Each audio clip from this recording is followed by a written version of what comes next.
Hello students, मैं अनुप्रा। मेरे YouTube channel spark up classes पर आप सभी लोग का स्वागत है। जैसा कि आपने थंबनेल पे देखा होगा कि बहुत सारे स्टूडेंट का ये सवाल आता है कि अगर हमारे मार्कशीट पर आरटी लिखा हुआ है यानी कि कंपार्टमेंट लगा हुआ है तो क्या हम नीट का एग्जाम दे सकते हैं। नीट ही नहीं, नीट के अलावा बहुत सारे एग्जाम्स होते हैं, जैसे जेई हो गया, सीयूईटी हो गया, एम्स हो गया। क्या हम इन एग्जाम्स को दे सकते हैं? तो स्टूडेंट, आज मैं बताऊंगा आपको कि आरटी क्या होता है। वैसे आरटी दो टाइप का होता है और दोनों जगह उसका अलग अलग मतलब होता है, तो उन मतलब को समझाऊंगा। दूसरा बताऊंगा कि आप नीट का एग्जाम या नीट के अलावा और भी जो एग्जाम है वो दे सकते हो या नहीं दे सकते हो। तो सबसे पहले जानते हैं आरटी का मतलब। तो स्टूडेंट, आरटी का जो पहला मतलब है, जैसे बहुत सारे जो बोर्ड्स हैं या आपका जो सीबीएसई बोर्ड है, यहां मैं दो तीन बोर्ड को छोड़ के बात कर रहा हूं, जैसे हरियाणा, पंजाब और राजस्थान, ये तीन बोर्ड छोड़ के बात कर रहा हूं। अगर कोई और बोर्ड है या सीबीएसई बोर्ड है तो वहां आरटी का मतलब है रीटोटलिंग।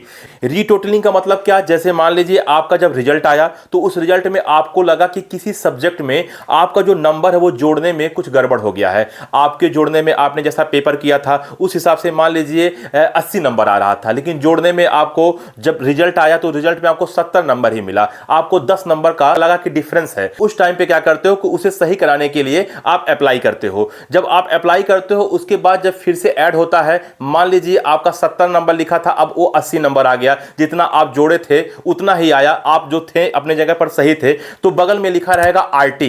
आरटी का मतलब हो गया कि रीटोटलिंग, यानी कि आपने फिर से उसका करेक्शन करवाया है, ठीक है ना।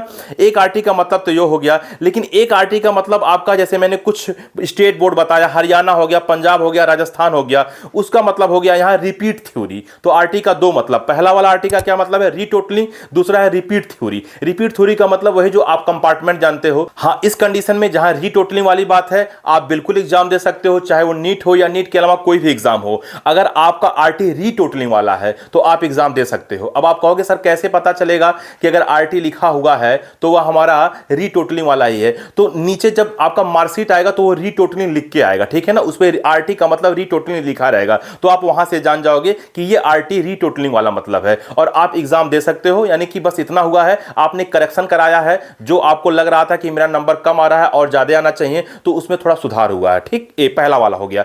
दूसरा अगर हम बात करें आरटी का, तो रिपीट थ्योरी। रिपीट थ्योरी का मतलब वही कंपार्टमेंट, जैसे कुछ बोर्ड में हो गया, राजस्थान बोर्ड हो गया, आपका पंजाब बोर्ड हो गया, हरियाणा बोर्ड हो गया, यहां रिपीट थ्योरी से मतलब है, यानी कि कंपार्टमेंट से मतलब है। तो अगर आपका कंपार्टमेंट लगा हुआ है तो आप एग्जाम तो दे सकते हो, यानी कि फॉर्म भी भर सकते हो, एग्जाम भी दे सकते हो, लेकिन आपका एडमिशन तब तक नहीं होगा जब तक आपका कंपार्टमेंट क्लियर नहीं हो जाएगा। क्योंकि क्या होता है, कुछ बच्चे कंपार्टमेंट के लिए फॉर्म भरे होते हैं लेकिन कंपार्टमेंट का पेपर हुआ नहीं रहता है और उसी बीच में आपका नीट का फॉर्म निकल जाता है, तो आप नीट का फॉर्म भर दीजिए। अगर एग्जाम भी हो गया तो एग्जाम भी आप दे लीजिए, लेकिन जब तक आप कंपार्टमेंट एग्जाम देकर उस सब्जेक्ट का कंपार्टमेंट क्लियर नहीं कर लोगे तब तक आपका एडमिशन नहीं होगा। यानी कि जो एडमिशन का प्रोसेस है तब तक नहीं होगा जब तक आपका कंपार्टमेंट क्लियर नहीं होगा। स्टूडेंट, एक और बात बताऊं कि अगर रिपीट थ्योरी वाला आपका आरटी लगा हुआ है तो उसका पहचान आप कर सकते हो।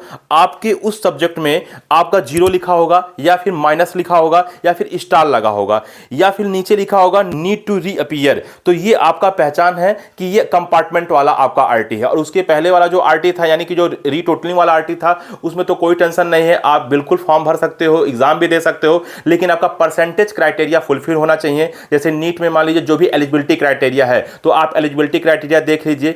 पीसीबी में परसेंटेज क्राइटेरिया माने रखता है कैटेगरीज वाइज, जैसे जनरल का, ओबीसी का, एससी एसटी पीडब्ल्यूडी का, तो परसेंटेज क्राइटेरिया फुलफिल होना चाहिए। अब आप कहोगे कि सर वो एलिजिबिलिटी क्राइटेरिया क्या है, तो उस पर ऑलरेडी वीडियो बन चुका है, आपको बगल में दिख रहा होगा, ये वाली वीडियो आप देख सकते हो। इस वीडियो का लिंक वीडियो के लास्ट में आपको मिल जाएगा और इसी वीडियो के डिस्क्रिप्शन में मिल जाएगा, तो वहां के थ्रू आप देख लीजिए कि नीट 2026 की एलिजिबिलिटी क्राइटेरिया क्या क्या है। तो अगर आपका परसेंटेज क्राइटेरिया फुलफिल है और आपका रीटोटलिंग वाला आरटी लगा हुआ है तो नो प्रॉब्लम, आप फॉर्म भरिए, एग्जाम दीजिए, काउंसलिंग कराइए और एडमिशन लीजिए। और अगर आपका रिपीट थ्योरी वाला आरटी लगा हुआ है, यानी कंपार्टमेंट वाला लगा हुआ है, तो आप फॉर्म भर सकते हो, एग्जाम भी दे सकते हो, लेकिन एडमिशन आपको तभी मिलेगा जब आप उस सब्जेक्ट का कंपार्टमेंट क्लियर करोगे। पहचान मैंने बता दिया, आपके उस सब्जेक्ट का जो मार्क्स होगा उसके आगे आपका स्टार लगा होगा या माइनस होगा या जीरो होगा या नीचे लिखा भी होगा नीड टू रीअपीयर, ये मैंने आपको पहले भी समझाया।